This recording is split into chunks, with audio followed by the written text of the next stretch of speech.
حضور کے بڑے ہی قریبی غلاموں میں سب سے اول غلام جن کا نام جب غلام کا لیا جاتا ہے تو ان کا نام ذہن میں آ جاتا ہے، حضرت بلال حبشی رضی اللہ تعالیٰ عنہ۔ آپ کا وصال با کمال 7ویں رمضان المبارک میں ہوا۔ یہ رمضان کا مہینہ بڑی برکت والا ہے، اس میں جو دنیا سے عام حضور کا امتی بھی جو روزے میں رکھتا ہوگا، جو نیک ہوگا، جب وہ دنیا سے جائے گا نا رمضان کے مہینے میں، اگر جائے تو وہ سیدھا جنت میں ہی جائے گا، اتنا برکت والا یہ مہینہ ہے۔ 7ویں رمضان المبارک میں وہ حضرت بلال حبشی رضی اللہ تعالیٰ عنہ آپ کا وصال با کمال کہ جن کا اتنا مقام تھا، اتنی ان کی عظمت اور شان تھی کہ اگر حضور نے کوئی اپنا کام کہنا ہوتا، کوئی ذاتی کام کہنا ہوتا تو حضرت بلال کو بلایا کرتے تھے، حضرت بلال کو بلایا۔ حضرت بلال ایک مرتبہ حضور اکرم صلی اللہ علیہ وآلہ وسلم غسل فرما کر باہر تشریف لائے، غسل کیا تو حضور کا دل چاہا کہ میری زلفوں کو میں تیل لگاؤں۔ حضور نے آواز دی بلال، عرض کی یا رسول اللہ۔ حضور نے فرمایا بلال میری زلفوں کو تیل لگا دو۔ غلام تھے نا، کام جو تھے بلال سے ہی کہتے تھے، فرمایا بلال میری زلفوں کو تیل لگا دو۔ تو حضرت بلال اٹھے، زلفوں کو تیل لگا رہے ہیں۔ جب زلفوں کو تیل لگانے لگے، اللہ نے دیکھا کہ حضور کو کہ زلفوں کو تیل لگایا جا رہا ہے، میرے محبوب کی زلفوں کو بلال تیل لگا رہے ہیں۔ رب نے کہا جبریل جا، چلا جا، میں قرآن بھی بنا رہا ہوں اور اس تیل کی قسم کھا رہا ہوں جو میرے نبی کی زلفوں کو لگ رہا ہے۔ اتنی محبت تھی، ابھی زلفوں کو تیل لگا رہے تھے تو اللہ نے قرآن مجید اتار دیا تھا والتین والزیتون، کہ یہ زیتون کے تیل جو محبوب تیری زلفوں کا لگ رہا ہے، اس کی میں قسم اٹھاتا ہوں۔ وہ حضرت بلال، آپ نے جب دار اسلام میں داخل ہوئے نا، بڑی تکلیفیں برداشت کی، بڑی تکلیفیں برداشت کی، اتنی مارے کھائی تھی حضرت بلال نے کہ جب حضور نے دیکھا نا حضرت بلال کو تکلیفیں ہوتی ہوئی تو حضور کی آنکھوں میں آنسو آ گئے اور آ کر صحابہ سے کہنے لگے کاش مجھ میں اتنی طاقت ہوتی، میں بلال کو خرید لاتا۔ وہ حضرت بلال رضی اللہ تعالی حبشی تھے، آپ کا نام بلال بن رباح تھا۔ چھوٹے ہوتے ہی والد وفات پا گئے تھے، غلامی میں گزارا، سارا وقت غلامی میں گزارا۔ چلتے چلتے عبداللہ بن جدان کافر تھا بہت بڑا، آپ کے پاس، اس کے پاس غلامی کرنے لگ گئے۔ جب غلامی کرنے لگ گئے نا، غلامی کرتے کرتے وقت آیا کہ آپ کو توفیق عطا ہوئی کہ آپ نے کلمہ پڑھ کر مسلمان ہو گئے، لیکن غلامی جو تھی پھر بھی جو تھی نا، وہ عبداللہ بن جدان کافر کی کرتے۔ ایک دفعہ کہیں گئے نا تو بت خانے میں گئے تو وہاں پر جا کر بتوں کو آپ نے توڑا برا بلا کہا۔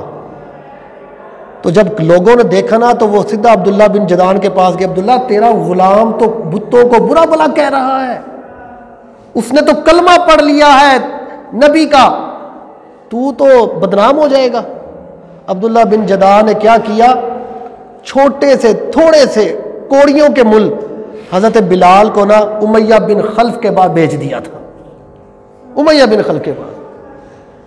اب ایک مرتبہ کیا ہوا، چوک میں بیٹھے ہوئے تھے، امیہ بن خلف بیٹھا، عبداللہ بن جدان، ابو جہل، بڑے بڑے کافر بیٹھے ہوئے تھے۔ حضرت عمار بن یاسر حضور کے صحابی، تب آپ نے کلمہ پڑھ لیا تھا، مسلمان تھے۔ جب آپ نے کلمہ، غریب انسان تھے، کلمہ پڑھا ہوا تھا، سب نے ان کو باندھا ہوا تھا دیوار کے ساتھ، اور کبھی ابو جہل اٹھتا ہے کوڑے مار رہا ہے، امیہ بن خلف اٹھتا ہے کوڑے مار رہا ہے، فلاں کافر اٹھتا ہے کوڑے مار رہا ہے۔ کس لیے؟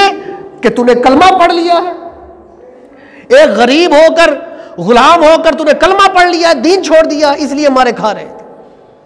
اب جب ماری جا رہے ہیں نا تو حضرت بلال رضی اللہ تعالیٰ بڑی طاقت رکھتے تھے، اونچے لمبے تھے، حبشی تھے۔ تو ابو امیہ بن خلف نے بلایا، بلال ادھر آؤ، یہ لوگ کوڑا پکڑو اور جا کے عمار کو کوڑے مارو، ہم تھک گئے ہیں۔ اب حضرت بلال نے جب کوڑا پکڑا نا تو جب گئے دیوار کے پاس دیکھا، تب حضرت بلال نے کلمہ پڑھ لیا تھا لیکن بتایا نہیں تھا۔ کہا بلال کوڑے مارو عمار بن یاسر کو، حضرت بلال کھڑے ہوئے ہیں۔ پھر آواز آئی امیہ بن خلف، بلال کوڑے مارو۔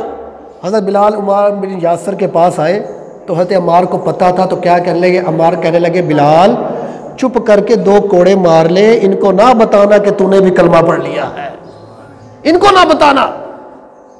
تو جب یہ بات کی نا تو حضرت بلال کو بار بار جب وہ کافر کہہ رہے تھے نا کوڑے مار، تو حضرت بلال نے کوڑے کو پکڑا، دور پھینکا اور کہا لوگوں سن لو، آج کے بعد عمار بن یاسر اکیلا مار نہیں کھائے گا بلکہ اس کے ساتھ میں بھی مار کھایا کروں گا، کیونکہ جس کا کلمہ اس عمار بن یاسر نے پڑھ لیا ہے اس کا کلمہ آج میں نے بھی پڑھ لیا ہے۔ وہ حضرت بلال رضی اللہ تعالیٰ نے جب امیہ بن خلف کو پتا چلا بلال نے بھی کلمہ پڑھ لیا ہے تو حضرت بلال کو ظلم شدید شروع ہو گئی، تکلیفیں دینا شروع کر دی۔ کبھی گلے میں رسا ڈال دیتے اور لوگوں کو کہتے ان کو رسوں کو کھینچو، کبھی ریت پر لٹا دیتے، اوپر سینے کے اوپر بھاری بھاری پتھر رکھ دیتے اور پتھر رکھ کے کیا کہتے بلال اب کلمہ پڑھ۔ تو جب ان کی تکلیف کہتے نا تو آپ پھر اونچی اونچی کلمہ پڑھتے، احد احد کہتے، رب کا نام لیتے کہ وہ خدا وحدہ لا شریک ہے۔ یہاں تک کہا جاتا ہے کہ جب حضرت بلال کیلے پڑے ہوتے نا، کیلے تکلیف دی ہوتی، زخمی کی حالت میں ہوتے، زخموں کو تاب بیٹھے ہوتے تھے تو دل میں آہستہ آہستہ احد احد کہتے، اور جب کوئی کافر پاس سے گزرتا تھا نا پھر اونچی اونچی احد احد کہتے تاکہ اس کو میں جلاؤں کہ میں بلال میں ابھی ہمت ہے، بلال تھکا نہیں ہے، بلال میں ابھی بھی جان اور طاقت ہے اور احد احد پکار رہا ہے۔ وہ حضرت بلال رضی اللہ تعالیٰ عنہ جس جگہ پر گئے وہ واحد حضرت بلال کو ایسا مقام ملا کہ ایسا مقام کسی کو نہیں ملا کہ آپ نے خانہ کعبے کی چھت پر چڑھ کر اذان دیا کرتے تھے۔ خانہ کعبے کی چھت پر جب فتح مکہ ہوا نا، فتح مکہ ہوا، حضرت بلال رضی اللہ تعالیٰ عنہ بھی موجود ہے، مکے میں صحابہ بھی موجود ہیں، حضور بڑے خوش تھے، حضور کو بڑی خوشی ہوگی آج مکہ کو میں نے فتح کر لیا ہے۔ جو فتح مکہ ہے نا یہ بھی رمضان میں ہوا تھا، رمضان کے مہینے بھی مکہ فتح ہوا تھا۔ حضور کو بڑی خوشی ہوئی کہ میں نے مکے کو فتح کر لیا ہے، تو حضور نے کیا کہا بلال چھت پر چڑھ جا، اب کعبے کی چھت پر چڑھ کر اذان دے تاکہ لوگوں کو پتہ چل جائے آج مکہ جو ہے مسلمانوں نے فتح کر لیا ہے۔ حضرت بلال رضی اللہ تعالیٰ عنہ مکے کی چھت پر چڑھ گئے۔ جب مکے کی چھت پر چڑھے تو اذان دینے لگے نا تو ادھر ادھر دیکھتے تھے، آگے پیچھے دیکھتے تھے، کیونکہ جس جگہ پر بھی جاتے تھے نا تو حضرت بلال کعبے کی طرف منہ کر اذان دے رہتے تھے۔ آج کعبے کی چھت پر کھڑے تھے، سامنے کچھ نظر نہیں آ رہا تھا، عرض کی یا رسول اللہ کعبے کی چھت پر ہوں، منہ کس طرف کروں؟ پہلے تو میں کعبے کی طرف منہ کرتا تھا، آج تو توفیق اتنی مل گئی کعبے کی چھت پر کھڑا ہو گیا ہوں۔ حضور نے فرمایا کعبہ نظر نہیں آ رہا، کعبے کا کعبہ میں نظر آ رہا ہوں نا، میری طرف منہ کر کے آج تو اذان دے دے، میری طرف منہ کر کے تو آج اذان دے۔